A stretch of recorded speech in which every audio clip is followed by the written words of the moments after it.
2024 was the year of elections. 73 countries went to polls. Over half of the world's population voted. That means 4 billion people decided who stays and who goes. Some leaders held on to their chairs, others fell off.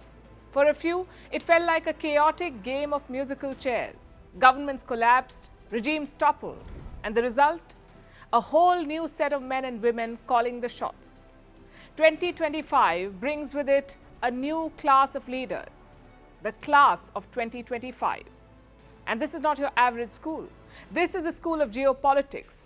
Here, every canteen scuffle can escalate into a trade war, every detention slip can spark international chaos, and even casual disagreements can lead to high-stakes summits. So what does this new class look like? Who will rise to the top? Who will struggle to leave a mark? And how will these leaders navigate their volatile, ever-changing campus? Let's start with the popular boy of the school. He's friends with everyone, the global south, developed nations, emerging powers, all of them. He is advocating for peace. His extracurriculars are on point, but make no mistake, he's still scoring the top marks in economics. It's India's Prime Minister Narendra Modi. The canteen has had 2 camps since 2022, but Prime Minister Modi sits with both of them.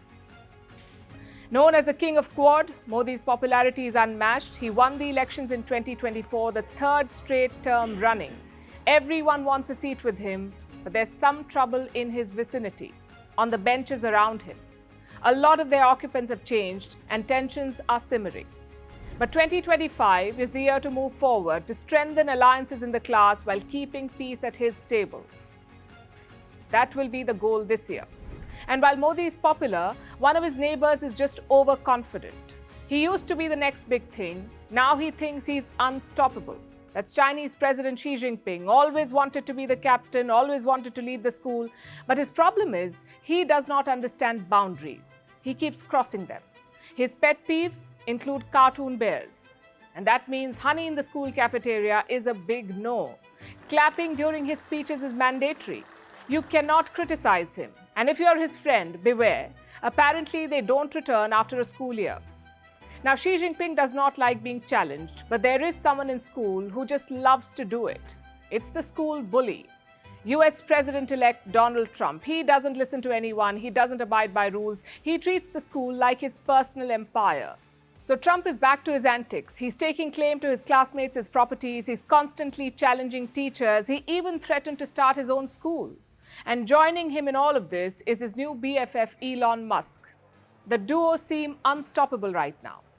And despite the punishment-worthy antics, Trump's fan club just keeps growing bigger. So in 2025, expect more fireworks from him. There will be creative nicknames, raging fights, and threats to sue the school. Nothing is out of bounds for Donald Trump. Guess who's the one person he really likes, almost adores? It's the school tough guy, Vladimir Putin, the president of Russia. He doesn't follow the school rules either. He makes his own. No one dares to sit in Putin's seat. He's had it for a quarter of a century. He's the guy who wrestles with bears in gym class and always comes to school in a motorcade. His motto is clear: strength is everything. Right now, he is a little preoccupied though. His priority is a special military operation in Ukraine. Basically, while keeping his own bench, he also wants to occupy the bench of his neighbor, Zelensky. Of course, Zelensky did not take it well, but Putin believes it's all necessary. And this has gone on for 3 years. 2025 could be the year when they finally settle it. But it'll only happen if it happens on Putin's terms. Else, the war goes on. And while the whole school may be scared of Putin, here's someone they're never afraid of: the class clown. Canadian Prime Minister Justin Trudeau. He is the drama club's favorite member, but for everyone else, he's a bit too much. Whether doing viral dances or tripping over his own progressive slogans, Trudeau keeps the mood light. Some laugh with him, others laugh at him. But one thing's for sure, he is the master of theatrics. When his popularity sinks, he starts complaining and hurling accusations. Does he offer proof? No. But does he keep doing it? Yes. And his favorite target? It's obviously the school's popular boy.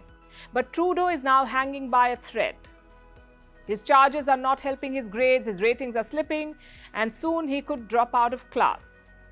And that's what happens when you don't do your homework and complain about others.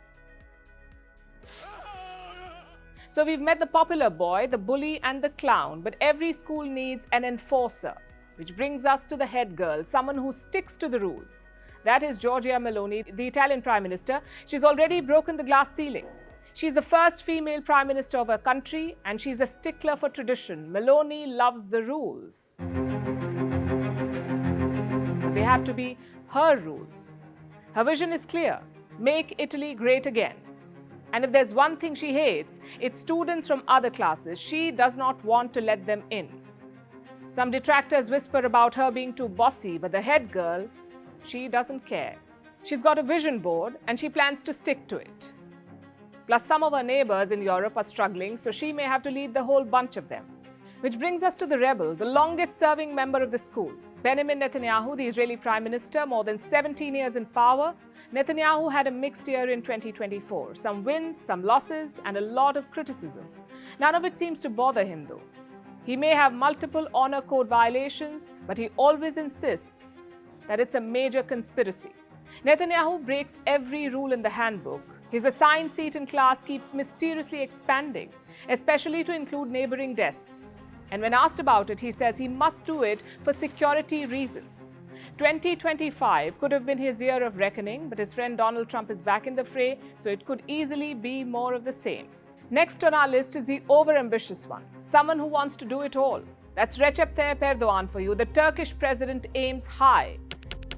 He wants to be part of all alliances. He touts infrastructure projects, but his economics is often a little weak, and that seems to be holding him back. Not this year, though. In 2025, Erdogan is aiming even higher, and that's because of a new kid in school. HTS's Abu Muhammad al-Jolani, the current leader of Syria. He used to be in a different school. He had a controversial transfer. His previous school records are mysteriously unavailable. And now Jolani has one job. He wants to convince everyone that he has changed. He's trying to reinvent himself, repackage himself. He has grand plans. He wants to be a pragmatic student leader, and Erdogan is helping him. So a new kid being helped by an old one, that's some classic school dynamics. And you know what else this class has? Dreamers, wildcards, and obviously the troublemakers. Let's meet them one by one. First, the big dreamer, that's Mohammed bin Salman, the Crown Prince of Saudi Arabia, also the kingdom's de facto ruler. MBS always has proposals. The teacher may want a simple essay, but he wants a mega campus. His dreams are larger than life, and he's constantly pitching new ideas to modernize everything. Some admire his vision, others doubt his ways, especially the means he uses to get things done. Either way, he's always aiming for the stars, and in 2025, expect more of that. Maybe another World Cup bid, another art museum, another mega city. Nothing is too much for MBS. Then we have the wild card, Javier Milei, the Argentinian president. Every class has that one unpredictable student. And that's Milei for the class of 2025. He could either ace the test or set the lab on fire. With his wild hair and even wilder ideas, he is polarizing. But some of his ideas do work. Off late, he's been acing economics. The score is impressive. Just don't ask him to explain his economic theories. It'll take all afternoon, and he may arrive with a chainsaw. Last but not the least, we have the troublemaker. In the class of 2025, it's Kim Jong-un, the North Korean dictator, always sneaking fireworks into school and claiming that they're for science. He loves causing a stir and thrives on attention. His latest stunt, claiming that he built a rocket that can hit the principal's office. It has everyone rolling their eyes, but the troublemaker doesn't care. He's having way too much fun. So that's the class of 2025 for you, a diverse mix of characters, making, bending and breaking rules all the time, getting into scuffles, forging friendships, and then standing together every once in a while for the class photo. We'll keep an eye on them, and you can track the class of 2025 right here on Firstpost.